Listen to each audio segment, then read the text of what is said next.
This is not a 600 rated game. This is not a bullet roll. This is Magnus Carlsen, rated 3352, playing against a 2642 rated Grandmaster.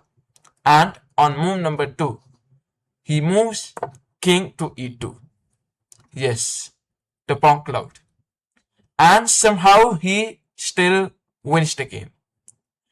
Well, let us begin with the game. Move number 1, e3. Magnus starts with 1.e3, already flexible, no e4, no d4, no knight f3, directly e3. Black responds with e5, strong central control. And then comes the shock. King to e2. The king walks on e2, blocking its bishop, blocking its queen. No castling. The Bongcloud. And black is like currently developing his knight f6. Instead of developing this, if you play e5, take the center, that's the best move, according to computer analysis. Well, black plays knight f6. And Magnus Carlsen plays f3. Blocking the knight jumping, controlling the center, that's it. Now, still, he is not like developing his knight. Instead, he is blocking the space for the knight to develop. Now, where this knight will be developed? If the knight will go there, bishop will quickly take it, make double pawns, and that's the clear disadvantage Magnus is having. Still, he won the game. Well, so e5, black is striking with the center by playing e5, taking full control of the center. Move number 4 comes with king f2. Now Magnus is like improving the king's position, making his bishop develop, and the king keeps on walking. Black develops knight to c6. Move number 5 comes with bishop b5, creating pin. A logical move, blocking the knight. That's it. Now, black continues with h5. His idea is creating some pawn storm in the future and all. And then Magnus Carlsen plays b3. The idea is to play bishop b2, open up the fianchetto bishop, try and attacking towards this diagonal. Maybe if he tries short castling, that is going to be a good attack at his castled king. So, Magnus Carlsen, after h4, develop his knight to e2, and he says flexible knight. Once again, his opponent is also not stopping. He pushed the pawn forward. So literally, he just pushed the pawns forward like this, creating pawn storms. Pawn storm is a tactic in chess. Basically, we push the pawns towards the castled king. Now at this position, castled king is not visible.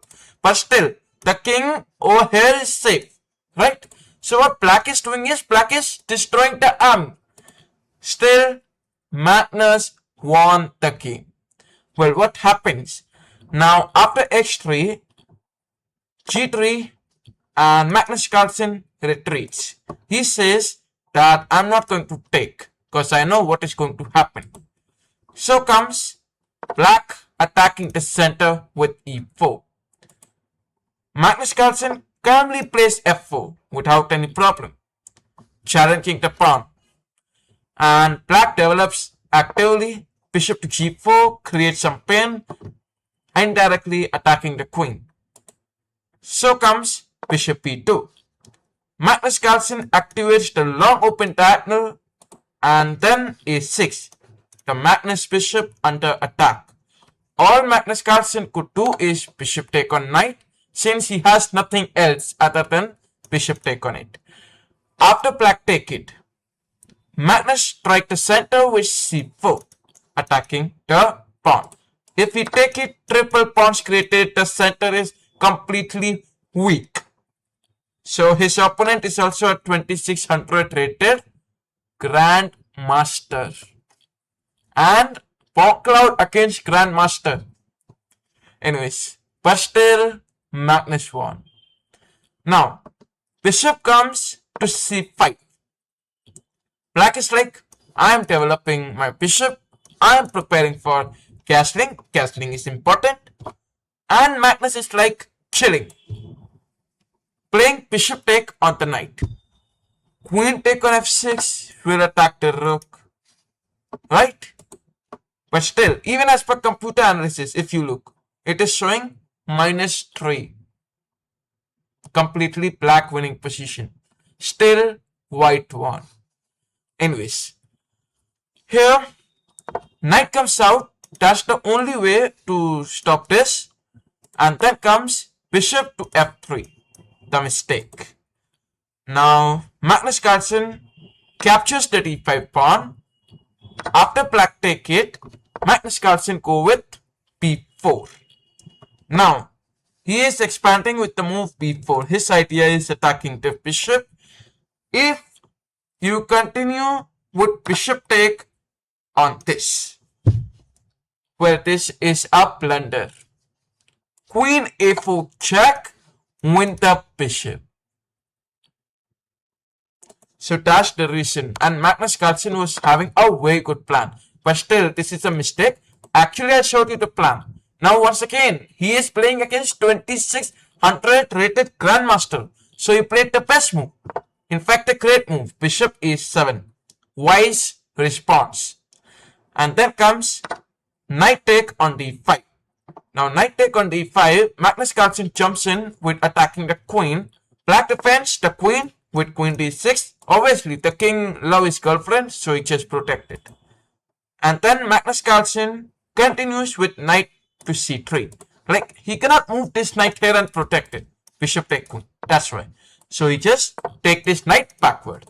Now he is giving this pawn. Once again, don't be greedy. If he take this pawn, what will happen? He can play rook b1. You can take the queen backward. He can try the queen f4 check. The rook is getting open. So indirectly. And keeping open file against Magnus. Giving up these pawns like that against Magnus. And a neutral position against Magnus. Always shows that you are losing. Anyways, let us get backward. And let us come to the point what actually happened. Well, so knight goes backward and black plays long castling. Now, this is an inaccuracy, but that's not a big problem. What black is doing, he is focusing on king safety. That's okay. So comes b4, the blunder. And his opponent retreats. E take on d3. Attacking this knight. If you're gonna move the knight, queen is gone. Magnus Carlsen is already a married person, so he knows how to take care of the queen. Hence, he continue with king take on the bishop.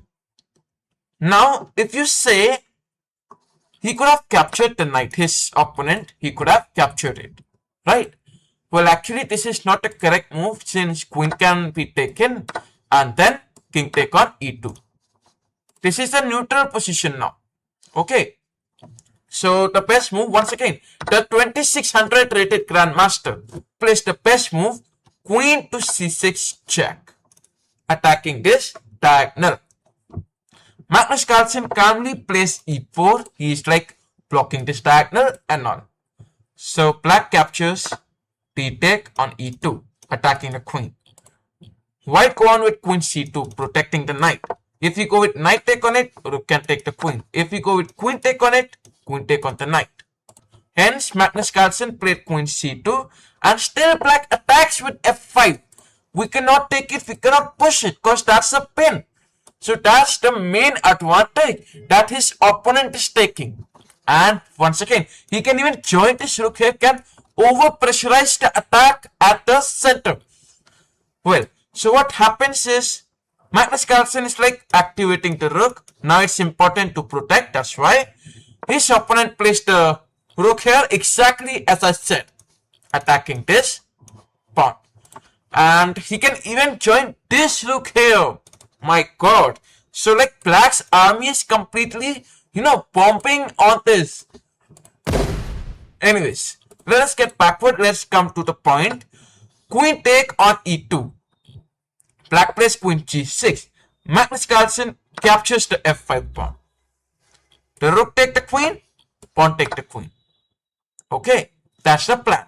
And computer analysis says it's winning. So obviously, what happens is his opponent played queen to p6. Now this was a mistake, a single mistake, which led to loss.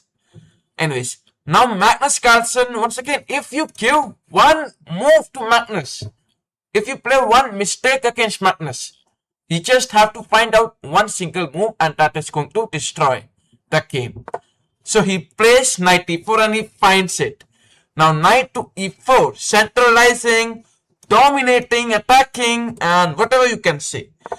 King moves, rook comes, protection is very important. Only real men can understand, like Magnus Carlsen. So rook comes to d4. Now once again, Black is like, come on man, let us give a try. I mean, maybe I can win. And Magnus Carlsen continues with queen to c2. The idea was removing the queen. Now it is the point that rook is, indirectly attacking the queen. So like that, queen c2, the rook is already protecting, the queen is already protecting, and the pin. Now pin is no longer active. That's it. So comes rook to d8. Now he is doubling the rooks, so that's the best thing he can do. And the knight jumps here. Magnus Carlsen controlled the outpost. Outpost are the squares controlled by the knight. Okay, so he is controlling the outpost, especially this one. King cannot come here. And also these pieces blocked. So you can say that Magnus Carlsen is trolling these queen and the bishop. Well, what happened? Black plays king 8. Magnus Carlsen moves the king g4, and then black plays g6. Now he is like attacking the pawn. If you're gonna take, that's absolutely fine. Okay, he can easily take it and can continue. But what happens? Magnus Carlsen continue with knight here. He is looking at the fork, looking at attack at this pawn. And black plays g take on f5. He is trying his best, finding out some forcing moves. Queen take on it. King moves here. Rook comes backwards. Now he's like protecting the check and all. But still, the protection is not enough. And Magnus Carlsen plays the finishing moves. Knight take on c7 check. Black resigns the game. Wins. Anyways, what happened? Like, why did he resign the game? Okay, so suppose if the rook take it. If the rook take it, he could simply trade. Queen d5 check, winning the rook. Okay, so like that. It is very easy for Magnus to win now, right? And suppose he does not take, move the king. If he move the king, then that's very simple. Queen can take on the rook. Okay, very simple. King moves here. At this position, no, queen e4 check actually. Queen e4 check. If the king moves here, then queen 8 check and the checkmate can be played. I mean, you can win the queen, yeah. Anyway, so these are the reasons like black was losing over here and Magnus was winning the game. Anyways, now this is not about opening actually. Like literally, this is not about opening. It's not about theory also. It's about understanding, right? What Magnus did. Like Magnus did not win because of the king e2, which was the mistake or a brilliant move. No. Magnus won because he is Magnus Carlsen, the goat of chess. And please, don't try this in your rated game.